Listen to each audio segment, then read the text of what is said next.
Hello guys, welcome to VMTJ academy. Key mixing circle of fifth. இது எப்படி work ஆகும்னா, key மிக்சிங்ன்றது ரொம்ப important for professional DJs. மேலே இருக்கு பார்த்தீங்களா, இந்த சிஜிடிலாம் இதுதான் வந்து கீஸ். 8B 9B கீபோர்டில் பார்த்தீங்கன்னா C D E F G A B C. Okay, so இதுதான் வந்து கீஸ். 1 3 5 இது ஒரு கார்டு.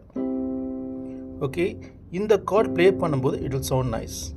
இப்போ கீ மிக்சிங்கில் பார்த்தீங்கன்னா சியில் இருக்க சாங்கை ப்ளே பண்ண சொல்கிறாங்க, அடுத்து ஜியில் இருக்க சாங்கை ப்ளே பண்ண சொல்கிறாங்க. இங்கே பார்த்தீங்கன்னா சி ஜி 5th நோட், இது ஒரு கார்டில் வர ஒரு நோட். ஸோ நீங்கள் வந்து இந்த சி கீழே இருக்க சாங்கும் ஜி கீழே இருக்க சாங் ப்ளே பண்ணிங்கன்னா ரெண்டுமே சேர்ந்து ப்ளே பண்ணிங்கன்னா ஒரே மாதிரி கேட்கும். ஏன்னா இது ரெண்டுமே ஒரே ஃபேமிலி கீஸ்.